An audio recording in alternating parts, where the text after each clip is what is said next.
दोस्तों, Pakistan test team के कप्तान शाह मसूद की प्रेस कॉन्फ्रेंस हुई है और वो दो तीन चीज़ें जो सबके जहन में है कि बाबर आजम को आगे खिलाना चाहिए या नहीं खिलाना चाहिए। सबसे ख़ास बात कि पिच किसकी मर्ज़ी से बनी थी और अगले टेस्ट मैचेस पाकिस्तान कैसे काबू कर सकता है और वो कौन सा पॉइंट है जिसके ऊपर दरअसल मुल्तान टेस्ट पाकिस्तान के हाथों से दूर हुआ। खैर, हाथों में कभी आया भी नहीं था। ये तीन चार पॉइंट हैं जिसके उन्होंने जवाब दिए। सबसे पहले उन्होंने बात की कि हमें इंग्लैंड से सीखना है। उन्होंने बोला कि एक चीज़ पाकिस्तान टेस्ट टीम के कप्तान कह रहे हैं, हमें इंग्लैंड से सीखना पड़ेगा कि आपको कैसे भी पिच क्यों ना मिल जाए, अगर आप क्वालिटी क्रिकेट खेल रहे हैं तो आप उसको रिजल्ट ओरिएंटेड बना सकते हैं और अपने हक में मैच को कर सकते हैं। उन्होंने बोला कि टेस्ट दो तरह से जीता जाता है कि आप पहली इनिंग के अंदर अच्छे रन कर लें और फिर आपके बॉलर्स 20 विकेटें लेके दें।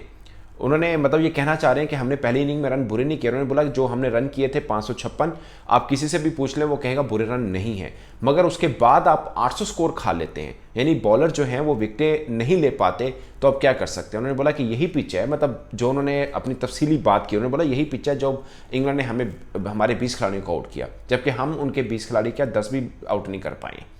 तो वो साहब ये कहना चाह रहे थे कि पिच जैसी भी है, एक क्वालिटी बॉलिंग लाइनअप जो होता है वो दूसरी टीम को आउट करके दिखाता है। ये दरअसल वो अपने बॉलर्स को भी मैसेज देना चाह रहे हैं। सीधा सीधा उन्होंने मतलब बात की। उन्होंने बोला कि हमारे बॉलर्स को सीखना होगा कि हमने टेस्ट मैच अगर जीतना है तो 20 खिलाड़ी को आउट करके ही जीत सकते हैं। उन्होंने बोला मेरी कप्तानी में हम छठा मैच ज़रूर हारे हैं, मगर हर मैच को उठा के देख लें कि हमने मतलब कोई वे नहीं निकालते खुद और दूसरे के लिए दरवाज़ा खोल देते हैं कि आप आइए और मैच को हमारे से लेके चले जाएँ। उन्होंने बोला कि 800 रन किए हैं और इसी पिच के ऊपर मिसाल के तौर पर पाकिस्तान ने भी 150 ओवर खेले हैं, उन्होंने भी 150 ओवर खेले हैं और उन्होंने 267 रन ज़्यादा किए। ये सवाल जर्नलिस्ट ने भी पूछा कि आपसे तो ज़्यादा उन्होंने रन किए, ओवर्स उतने ही खेले हैं। उसके ऊपर शान मसूद का कोई मतलब सॉलिड जवाब नहीं था, क्योंकि वो बैटिंग पर्सपेक्टिव के ऊपर आ रहा है। उन्होंने बस ये बोला, उन्होंने बोला कि मेरी भी मतलब उन्होंने एग्जांपल दी कि ब्रूक ने 300 कर दिया, जॉय रूट ने 250 कर दिया। उन्होंने बोला मेरी और अब्दुल्ला शफीक की भी अच्छी पार्टनरशिप लगी, मगर उसके बाद बाबर आजम आए, वो थोड़े जल्दी आउट हो गए, रिजवान जो फॉर्म में थे वो आउट हो गए और यानी इन जो है वो ज़्यादा लंबी नहीं जा पाई और 556 के ऊपर रही। अदरवाइज़ हम भी शायद रिजवान और बाबर रन कर लेते तो हम भी कुछ 650-700 तक पहुंच जाते। मतलब वो ये कहना चाह रहे थे दरअसल।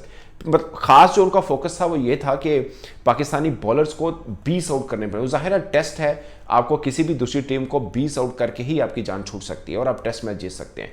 मगर आप पिछले लगातार उठा के देखिए 20 आउट वाला चक्कर नहीं है। इवन के बांग्लादेश के खिलाफ भी शायद एक इनिंग में वो हमसे 20 एक मैच में हमसे 20 आउट नहीं हुए थे। अगर आप बांग्लादेश के 20 आउट नहीं कर पा रहे हैं तो आप सोचें आप इंग्लैंड कर सकते हैं।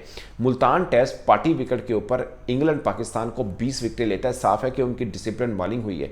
और फिर एक गोरे जर्नलिस्ट ने शाह मसूद से सवाल पूछा कि ऐसा लग रहा है कि पाकिस्तान मेंटली तौर पर थोड़ा वीक है। ये बड़ा मतलब आप कह सकते हैं एक तरह से सीधा उन्होंने सवाल मारा कि आप मतलब जो हम आम क्रिकेट फैन भी बात करते हैं कि शायद मेंटली, उन्होंने बोला मैं नहीं मानता कि हम मेंटली तौर पर वीक हैं। कुछ गलतियां हैं जो लगातार हम करते आ रहे हैं जिसको हमें दूर करने की ज़रूरत है, और अगर कुछ गलतियां आप लगातार करते आ रहे हैं और दूर नहीं हो रही तो वो मेंटली वीकनेस ही होती है।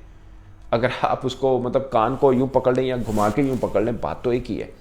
आप घुमा के पकड़ना चाह रहे हैं, इसको मेंटली वीकनेस ही कहते हैं कि एक चीज़ है जो पिछले लगातार 1300 दिनों में आपसे नहीं हो रही है, इसको मेंटली वीकनेस ही कहते हैं कि आप मेंटली तौर पर इतने आप मजबूत ही नहीं है कि चीज़ों को कैसे लेके चलना है, और पैनिक बटन दबता है और उसके बाद सब हो जाता है। बोलते हैं कि अगर कल के दिन में हमारी 2 विकेट और बच जाती, यानी हम 2 विकेटें बचा लेते, मजीद बेटर आज होते तो शायद मैच को थोड़ा लिंगर ऑन कर लेते। और फिर उन्होंने एक बात की कि पिच हमारे मुताबिक बिहेव नहीं की। मुझे ये चीज़ की समझ, 2 बातों से मुझे उनका इख्तलाफ हुआ।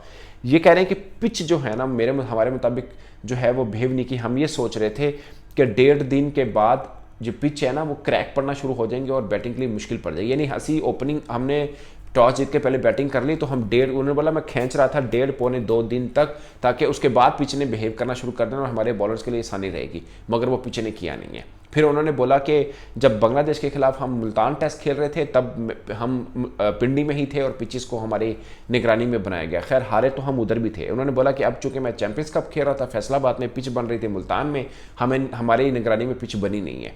अब मुझे ये समझ नहीं आ रही हम हमेशा इस चीज़ के ऊपर क्यों रोते हैं। आप अपने घर में, आप अपने घर के अंदर आप मैसेज तो देते हैं, तुसी बह के खड़ा होते लेपा लाना है भाई, तुसी क्यूरेटर ਨੂੰ कहना कि हमें ऐसी पिच चाहिए। अब ऑस्ट्रेलियाई क्यूरेटर है, उससे बेस्ट पिच कौन बना सकता है।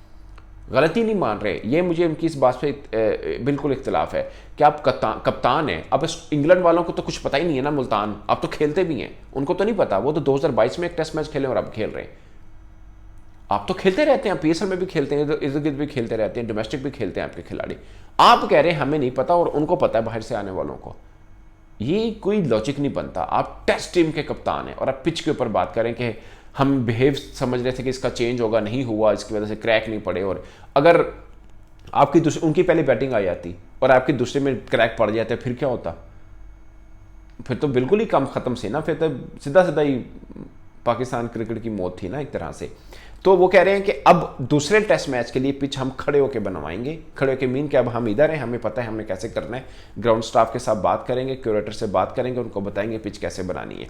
अब फिर सवाल आता है कि कैसी बनानी है, मतलब आप उनको क्या कहेंगे कि स्पिन ट्रैक बनाना है, फास्ट बॉलिंग ट्रैक बनाना है? यही तो सवाल है जो क्रिकेट फैंस भी जानना चाहते हैं कि पाकिस्तान 1331 दिनों में सीखा क्या है, कि आपको पिच कैसे बनानी है। सिंपल फार्मूला है, आपके घर में एशियन टीमें आती हैं, आपने फास्ट ट्रैक बनाना है, गोरी टीमें आती है, आपने स्पिन ट्रैक बनाना है। क्या आपको किसी भी मैच में ऐसा मिला? एक पिंडी वाली जो आपने बांग्लादेश के खिलाफ खेला, मुझे लगा वो पिच काफ़ी बेहतर थी, वो आपने फास्ट ट्रैक बनाया मगर वो ज़्यादा अच्छा खेल गया, उनके नहीं इधराना 150 वाला आया, तुझे पागल हो गए। माजरत के साथ ऐसा हुआ, हमने देखा उन्होंने ड्रा के पाकिस्तानी बड़े बड़े बल्लेबाजों को आउट किया, और अगर उन्होंने नहीं किया तो ड्राया उन्होंने, आउट दूजे कर गए, ऐसा भी हुआ। अब सवाल ये है कि 1331 दिन में जिस चीज़ का हमें नहीं पता कि हमने पिच कैसे बनानी है, अब क्या बना पाएंगे? फिर सबसे अहम बात बाबर आजम का सवाल हुआ उनसे कि बाबर आजम नहीं रन कर पा रहे हैं, लगातार कोई 18 इनिंग्स हो गई हैं, तो अब मतलब या तो वो खुद छोड़ दें या आप बीइंग कैप्टन उनको मशवरा देंगे कि तुसी थोड़ा रेस्ट कर लो। तो उन्होंने बोला कि हम टीम के तौर पर ये फैसला कर चुके हैं कि हमने कंसिस्टेंसी के साथ जाना है। अब जो उन्होंने बात की बाबर आजम के ऊपर, उन्होंने बोला कि हमने ये फैसला किया हमने कंसिस्टेंसी के जाना है। वो ऐसा प्लेयर है जिसको सिर्फ एक इनिंग चाहिए होती है, और हम हर बार ये सोचते हैं कि ये शायद उसकी वही इनिंग हो जिसमें वो 100 करे और वो वापस आ जाए। तो अब उनकी बातों से जो लगा, जो उन्होंने हिंट दिया कि वो अगले मैचेस में भी बाबर आजम के साथ जाना चाहते हैं, उन्होंने बोला कि हमारी तो पॉलिसी ये है, इसी के साथ हम करेंगे। बट फिर आगे से उन्होंने ये बोल दिया कि हम देखेंगे पिच कैसी है, कॉम्बिनेशन कैसा खिलाना है, और ये वो जाहिर है पिच कैसी भी है, बॉलिंग है, बैटिंग है, स्पिन है, फास्ट है, बैटर तो खिलाना ही है ना अपने। तो उसके ऊपर उन्होंने जो हिंट दिया वो यही है कि बाबर आजम के साथ अगले 2 मैचेस वो खेलना चाहते हैं एज ए कैप्टन। अब बाबर आजम की अपनी मर्जी जाहिर है वो बहुत काउंट करेगी। मुझे भी ज़्यादातर पहले लगता है कि बाबर आजम थोड़ा रेस्ट कर लें, शायद बैठ के बाजू का ऐसा होता है, अब कोई भी फील्ड ले लें, अब कोई भी काम करते हैं, अब बैठ के घर बैठ के सोचेंगे शायद आपको ज़्यादा इंप्रूवमेंट रहेगी। बाजू का ऐसा भी होता है कि आपको दूर हो जाने से भी आप चीज़ें बेहतर सीख लेते हैं, या आप खेल के भी आप स्टक हो जाते हैं एक जगह के ऊपर, जिसके लिए आपको रेस्ट चाहिए होता है। मैं ड्रॉप करने की बात नहीं कर रहा बाबर को, मैं रेस्ट की बात कर रहा हूँ कि शायद उनको कर लेना चाहिए, पूरी सीरीज से कर लेना चाहिए, शायद 2, 3, 4 माह का कर लेना चाहिए, चैंपियंस ट्रॉफी में सीधा आए या उससे पहले जो ट्राई नेशन सीरीज पाकिस्तान ने खेलनी उसके ऊपर आए, रिलैक्स हो, शहीन भी रिलैक्स हो, नसीम भी रिलैक्स हो। ये आपके की क्रिकेटर्स हैं, इनको संभाल के रखें, शायद बेहतर ही है। अगरचे जिस तरह से खेल रहे हैं तीनों आपको मतलब जहर लग रहे होंगे, बट मुझे लगता है कि ये कभी आंख का तारा थे। अब संभाल के रखें, इनको थोड़ा रेस्ट दें। अगरचे शहीन अफरीदी ने एक मीडिया टॉक के अंदर बोला कि वर्कलोड को तो वो मानते नहीं है, वो यंग है, वो तो सभी मैच खेलने को तैयार है, वो खेल भी सकते हैं, उनको कोई प्रॉब्लम नहीं, उनकी बॉडी लैंग्वेज में कोई मसला नहीं है, but I don't think so. आपको नजर आ रहा है। फिर उन्होंने हीट का बात की, उन्होंने बोला कि यहाँ पे हीट थी, वो था। अबरार के ऊपर बात की कि वो अभी भी हॉस्पिटलाइज्ड हैं, शान मसूद ने कहा, और हमें दुआ करनी है कि वो बेहतर हो, अल्लाह करे वो बेहतर हो और दोबारा से क्रिकेट के ऊपर इन हो। मगर आप पाकिस्तान को भी सोचना है कि आप किस स्पिनर के साथ टेस्ट में जाना चाह रहे हैं, क्योंकि अगर आपने जिद पकड़ी है कि अबरार के साथ ही जाना है, तो अबरार तो पिछले लगातार कितने अरसे से ही फेल होते आ रहे हैं हर जगह पे। ऑस्ट्रेलिया गए, वहाँ पे अनफिट हुए, वो बांग्लादेश से पहले फिट नहीं थे मुकम्मल तौर पर। अब इस सीरीज़ में आधा टेस्ट मैच खेला, उनको बुखार हो गया, गर्मी बहुत पड़ी है और सब चीज़ें हैं, स्पिनर हैं और आपके फास्ट बॉलर भी बुरी तरह से हुए हैं। वो हैरी ब्रूक ने बोला, उन्होंने बोला कि इतनी गेयर्स के साथ जब मैं खेला हूँ मेरा बुरा हाल हो गया था और मैं फील कर सकता हूँ कि बॉलर्स के साथ क्या हुआ होगा। तो ये हैरी ब्रूक ने बोला है। तो दोस्तों ये है कुल मिला के खुलासा पाकिस्तान का और पाकिस्तान के कप्तान का, जो वो प्रेस कॉन्फ्रेंस में कर रहे हैं। और सेम आप पाकिस्तान जो ऑस्ट्रेलिया से हारा वो प्रेस कॉन्फ्रेंस सेम है, इंग्लैंड बांग्लादेश से हारा वो सेम है, अब वाला वो सेम है कि बॉलर्स को 20 विकेटें लेनी है। मुझे लगता है कि दूसरी इनिंग्स में हमारे बल्लेबाज भी ठीक नहीं खेले। वो पार्टी विकेट जिस पे 800-850 रन बन रहे हैं, आपके बल्लेबाजों को कुछ तो वो कह रहे हैं कि क्रैक बन गया है, अब 150 रन भी मुश्किल बनता है इंग्लैंड के लिए। ऐसा नहीं होता, इंग्लैंड 150 ओवर में कर जाना था। ये आप मजाक मत कीजिए। वो कह रहे हैं कि अगर थोड़ा हम ज़्यादा अच्छा बैटिंग कर लेते, 160 उनके ऊपर रख देते, तो 5वीं इनिंग में, 5वें दिन में, चौथी इनिंग में किसी भी टीम के लिए मुश्किल लगता है, कैसे भी पिच क्यों ना हो। इंग्लैंड के लिए 150 भी होता, उन्होंने 10-12 ओवर चाहिए थे सन, उन्होंने पांडे खड़का के तुर जाना से। ये सच बात है। तो दोस्तों ये शान मसूद की प्रेस कॉन्फ्रेंस, और फिर आ जाकर रोना पिच का, फिर आ जाके बॉलर्स के ऊपर जिम्मेदारी कि आप 20 विकेटें लें। मुझे लगता है कि यहाँ पर कुछ जिम्मेदारी बॉलर पर तो बनती है। पहले इनिंग में 556 रन किए, तो 850 खा लिया, जैसे भी पिच है 850 बहुत रन होता है यार, मजाक मत कीजिए इतना। आगे कुछ करना पड़ेगा अगर पाकिस्तान को टेस्ट मैच जीतते हैं। दोस्तों इस पर आप अपनी राय कमेंट बॉक्स में जरूर बताइएगा। मेरी तरफ से इतना ही, इजाज़त दीजिए, अल्लाह हाफिज़।